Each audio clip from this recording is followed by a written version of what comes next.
सागर ने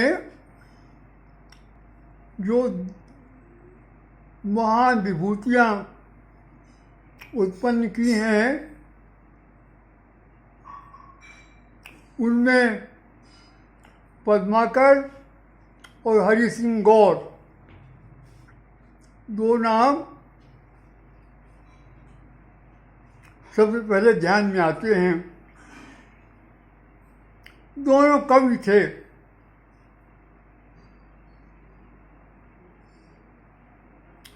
पद्माकर ब्रजभाषा के कवि थे और हरि सिंह गौर अंग्रेजी के।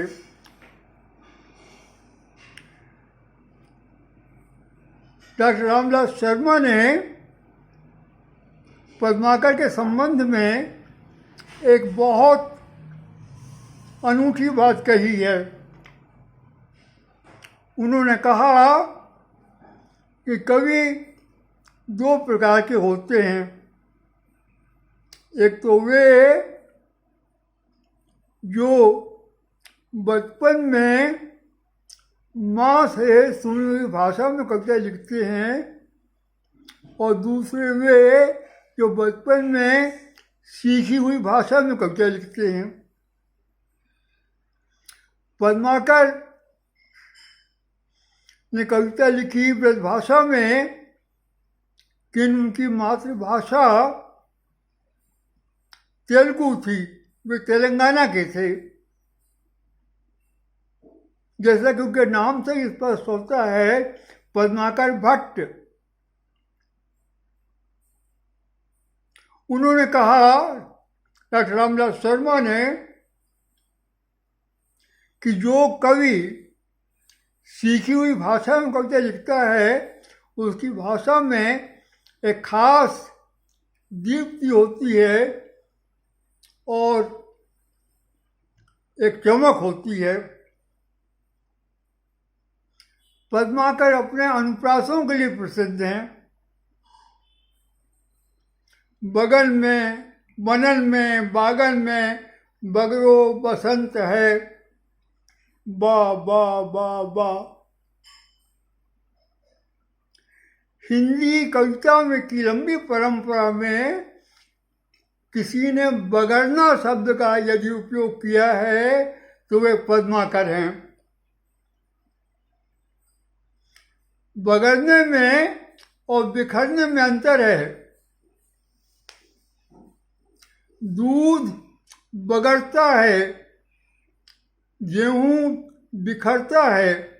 जिसको गिरने के बाद हम समेट सकें वो तो बिखरना है, और उसको समेटा ना जा सके वो बगरना है।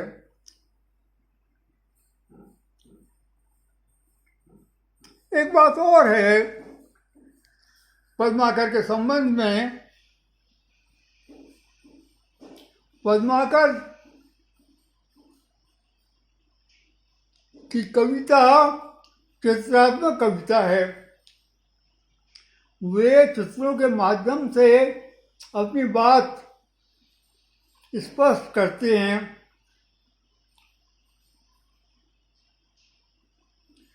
सालारजंग म्यूजियम के क्यूरेटर हरमन गर्ग ने कहा कि अच्छी कविता को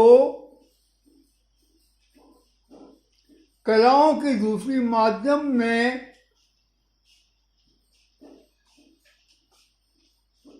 ढालने की सुविधा होनी चाहिए। यानी हिंदी के जिन कवियों की कविताओं पर चित्र बनाए जा सकते हैं, पद्माकर उनमें अन्यतम हैं। वे केवल शब्दों के माध्यम से बात नहीं कहते, वे अपने शब्दों को चित्रात्मक बना देते हैं। देखिए, फाग की भीड़ अभीरन में गई कर ले गई भीतर गोरी, भाय करी मन की पद्माकर ऊपर नाय अबीर की झोरी। शीन पीतम्बर कम्मर से सुविधा दई मीर कपूरन रोली ने नचाए कहो मुस्काए लला फिर आइयो खेलन होली। इन 4 पंक्तियों में 4 चित्र हैं और वो चित्र ऐसे हैं जो नेल ड्राइंग से अंकित नहीं किया सकते या पत्ते ब्रश से अंकित नहीं किया सकते। उनके लिए बहुत विस्तृत फलक चाहिए, दीवार चाहिए। पद्माकर म्यूरल पेंटिंग के कवि हैं। आप देखिए कि इन 4 पंक्तियों में 4 क्रियाएं हैं। गई कर ले गई भीतर गोरी एक चित्र तो ये है। दूसरा है भाई करीब मन की पद्माकर ऊपर नाए अबीर की झोरी। तीसरा है शीन पीतम्बर कम्मर से सुविदादी मीर कपूरन लोली। और चौथा है नैन नचाए कहो मुस्काए लला फिराइयो खेलन होरी। वास्तव में क्या है कि रीतिकाल में जो कवि हुए हैं वो 2 प्रकार के हैं। एक तो बहुत बारीक ब्रश से चित्र अंकित करते हैं, जैसे बिहारी कंज बदन मज्जन किए बैठ ब्योरति बार और कच अंगुलिन बिच जीठ दे चितवत नंद कुमार। पद्माकर बड़े फलक के कवि हैं। एक बात और है, पद्माकर ने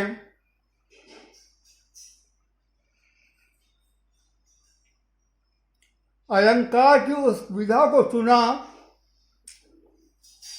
जो रीतिकाल में किसी और ने नहीं चुना था। पद्माकर रीतिकाल के उतार के कवि हैं। केशवदास में तो बहुत ज्यादा शास्त्रीयता है, बहुत ज्यादा रूढ़िप्रियता है, किंतु पद्माकर में रूढ़िप्रियता नहीं है। मैंने गंडक नदी में पत्थर देखे हैं जो घिस करके बिल्कुल गोल हो गए हैं। मैंने पूछा वहाँ के निवासियों से वो ऐसा क्यों। उन्होंने कहा कि साहब ये पत्थर बहुत दूर से आते हैं और यहाँ तक आते आते गोल हो जाते हैं। पद्माकर को जो परंपरा प्राप्त हुई वो बहुत दूर से आ रही थी, केशव से, और पद्माकर तक आते आते वो परंपरा ढीली पड़ गई। उसमें शास्त्रीयता के स्थान रसिकता ने ले लिया और एक तरह की प्रसन्न मुद्रा अपना ली। आप देखिए पद्माकर हिंदी में स्त्री विमर्श के पहले कवि हैं। कि कहना कि ऊपर नाय कबीर की झोरी अबीर की झोरी और भाई करीब मन की पद्माकर शीन पीतम्बर कम्मर से। उस गोपी को कोई संकोच नहीं है, वो जानती है मनोभाव कृष्ण का। वो होली खेलने आए हुए हैं तो आओ होली खेलते हैं तुम्हारे साथ। और होली खेलना क्या, आप कल्पना कीजिए कि छीन पीतम्बर कम्मर से, उसने कमर से पीताम्बर ही नहीं छीना, यानी उनको बिल्कुल दिग्वसन कर दिया। और मजा लेने के लिए मीड़ कपूरन रोली को मीड़ भी रही है। बुंदेलखंड के लोग जानते हैं कि मीड़ना क्या होता है, आटा मीड़ा जाता है। उसने कृष्ण के गालों को मीड़ा और मीड़ने के बाद बता दिया कि लला अगर होली खेलने की और इच्छा हो तो फिर आना। नैन नचाती है, मुस्काती है वो। एक बात और है,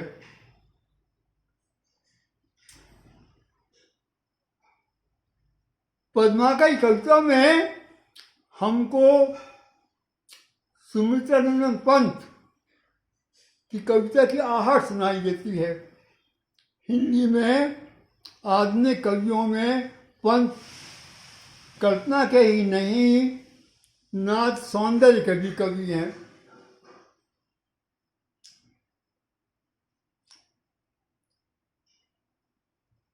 मदन राज के वीर बहादुर, पावस के उड़ते फइंदर,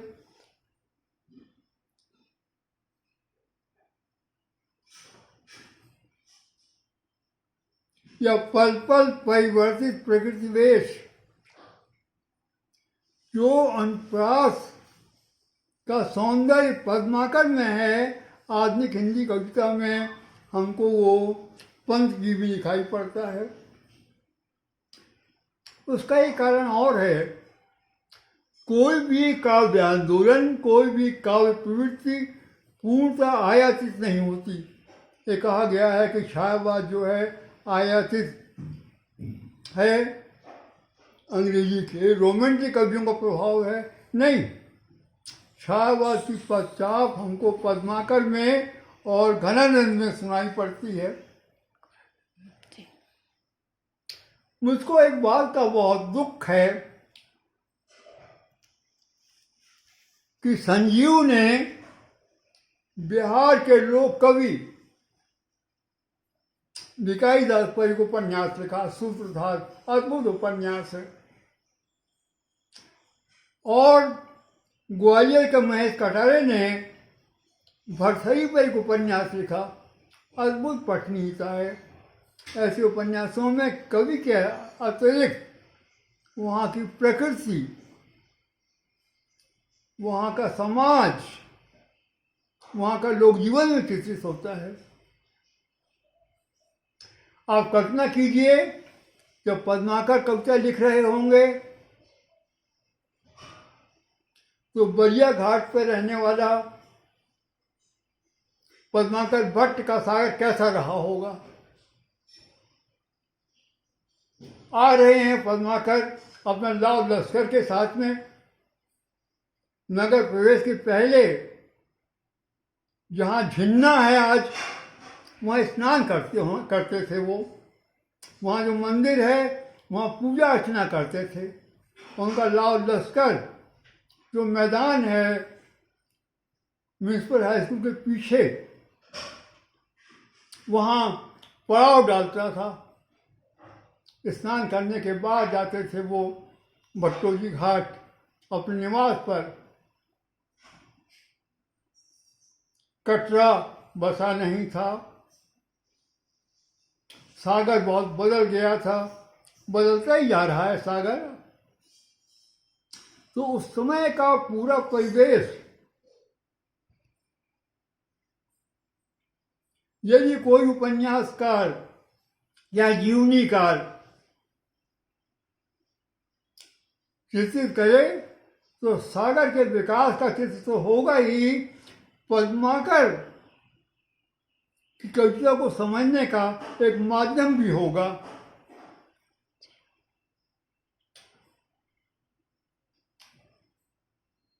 पद्माकर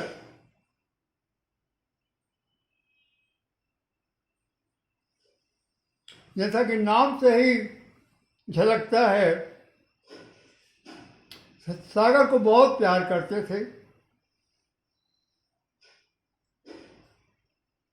जब जवाहरलाल नेहरू यहाँ आए थे और उन्होंने विश्वविद्यालय के ग्रंथालय का उद्घाटन किया था, तो उन्होंने कहा था कि सागर को देखकर मुझे स्विट्जरलैंड की याद आती है। स्विट्जरलैंड यानी प्रकृति का वैभव, स्विट्जरलैंड यानी प्रकृति की भव्यता।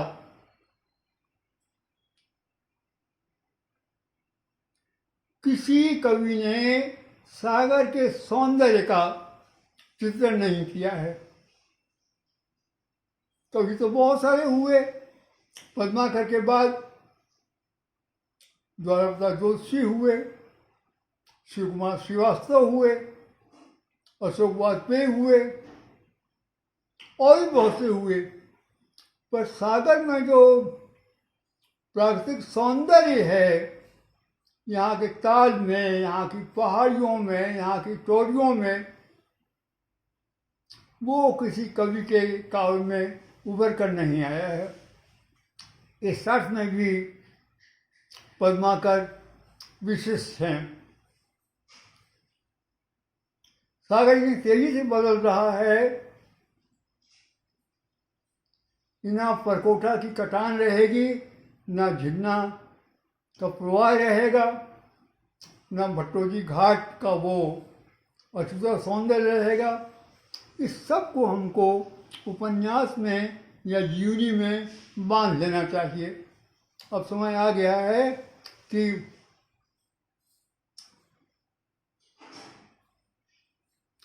कविता के अलाव जलाने के बदले हमको साहित्य का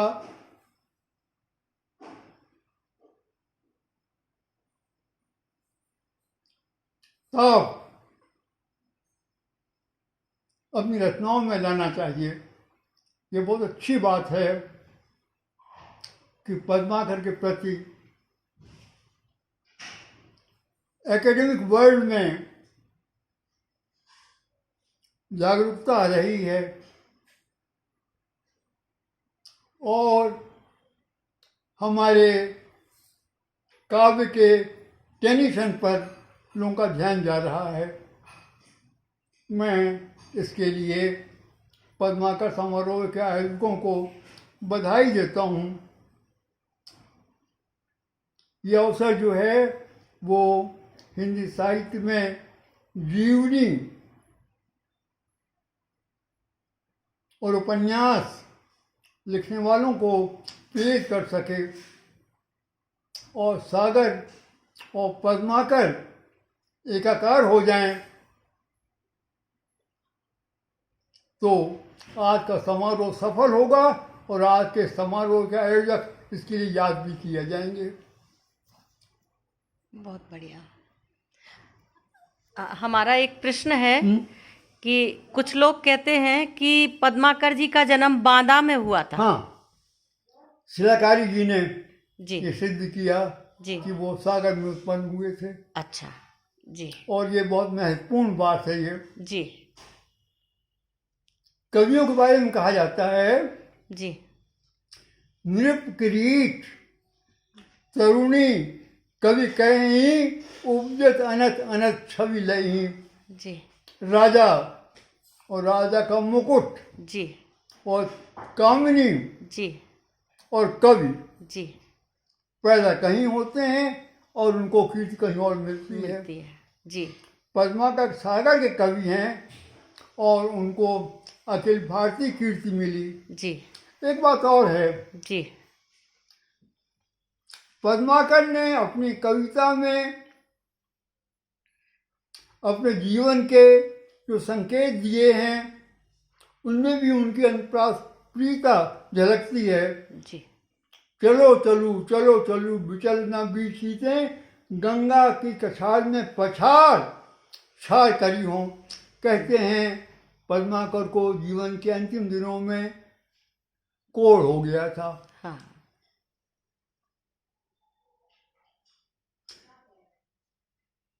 कोढ़ भोग विलास की बीमारी है। यक्षमा यक्षों को होता है, तो कोढ़ और यक्षमा क्योंकि बहुत वैभव में जिए पद्माकर, भोग विलास की अनेक सुविधाओं को उपलब्ध थी, इसलिए कोढ़ हो जाना, पर कोढ़ से वो पराभूत नहीं हुए। जी। कोढ़ का एकमात्र इलाज है, देखा है मैंने,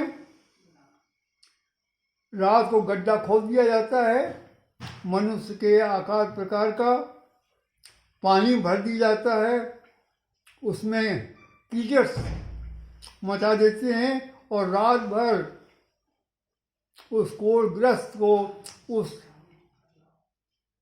तलैया में मिट्टी से ढांक देते हैं। अच्छा। पद्माकर अपने इलाज के लिए गंगा की बालुकामयी विस्तृत भूमि पर जाने को तैयार है। जी चलो चलो चलो चलो, विचलना बीच, हे कोट विचलित मत हो, जी मैं तुझसे हारूंगा नहीं, जी मैं तुझे गंगा की कछार में ले चलूंगा और पछाड़ जी छाड़ करी हो। तो ये आत्मविश्वास, जी पद्माकर में। ये जीवट जी बहुत कम कवियों में होता है। पद्माकर में आत्मविश्वास भी था और जीवट भी था, और हमारे बहुत बड़े कवि हैं। जी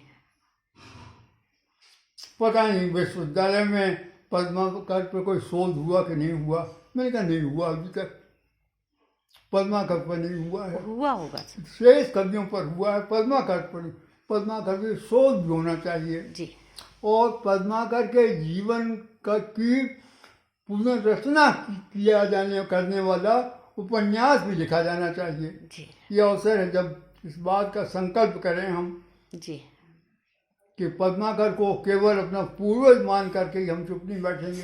बिल्कुल पद्माकर को हम सागर का शिखर पुरुष मानेंगे, बिल्कुल उसको हम हिमवीर का उत्तुंग शिखर मानेंगे। जी बिल्कुल बिल्कुल। आपकी वाणी से जो शब्द निकल रहे हैं वो अक्षरशः सिद्ध हों आगे हमारे शोधकर्ता, और हम प्राध्यापकों का जो कर्तव्य है हम उसको पूरा करें। ये हम, और आज की इस वार्ता के लिए आपको बहुत बहुत धन्यवाद। बधाई है तुमको, जी, तुम बहुत अच्छा काम कर रही हो, बहुत अच्छा काम कर रही हो जी बहुत अच्छा काम कर रही हो। जी ठीक है, बहुत बहुत धन्यवाद सर।